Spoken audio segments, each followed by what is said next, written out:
За би 1992-оос 1996 оныг дуустал буюу 4 жилийн хугацаанд Улсын их хурлын хэвлэл мэдээллийн албаны даргуугээд Улсын их хурлын даргын хэвлэлийн төлөөлөгчөөр ажилласан юм аа.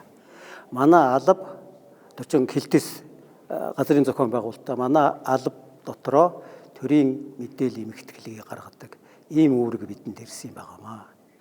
Тэгээ төрийн мэдээлэл сэтгүүл улсын баг хурлыг байхад гарсан. Анхны эрхлэгч нь бол үндсэн хуулийг ойлгийдэгч нөгөө Чимэд дугаа. Чимэд дугаа төрийн мэдээлэл сэтгүүлийн 3-4 дугаар гаргацсан байсан санаж байна.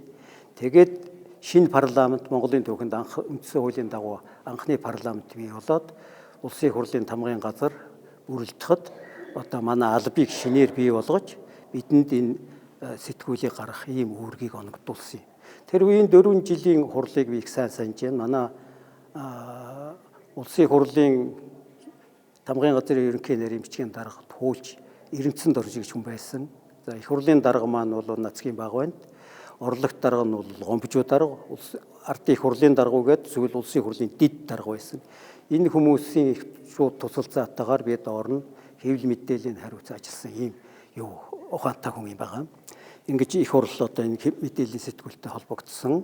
Энэ сэтгүүлийг гаргах болоод хуучин бол албаны юугаар дотор гарч ирсэн. Бид бол нийтийн захиалгад оруулсан.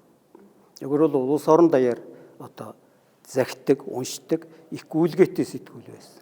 Манай тамгын газар дотор бусад албадын тийм байгаагүй. Манайх бол төрийн мэдээлэл сэтгүүлийнхаа орлогоор зарлага нөгдөг, ашигтай ажилдаг ийм алба байсан байхгүй юу. Тэгээ тэр үед чинь анхны парламент байсан. 7 хоногт бараг л одоо 5 өдөр чуулган хийдэг шахуу байсан шүү дээ.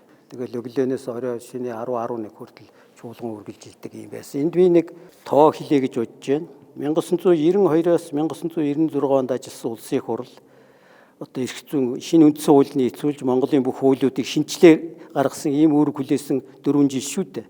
Энэ хугацаанд 9 удаагийн чуулган хийсэн байна.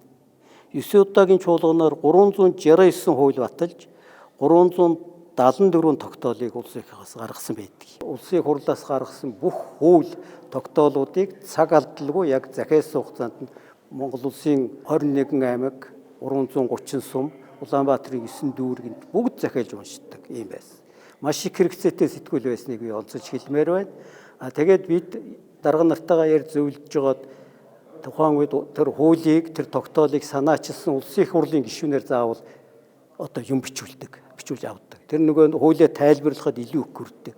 Үүний тулд төрийн мэдээлэл сэтгүүлийнхаа дэргэд төр засгийн ажилтнанд тусламж гэдэг дагалдах сэтгүүлийг гаргаж ирсэн удаа. Гаргаад бас 2-3 жил болсон байх шүү. Тэгээ сүүлдээ яг нөгөө хэвлэл мэдээллийн хуулийн дараа бол тэр яагаад төрийн мэдээлэл эмхтгэл сэтгүүл маань үргэлжлээд гарсаар өнөөдөр одоо 35 жилийн ойтойгоо золгож байгаа ийм өдөр байна.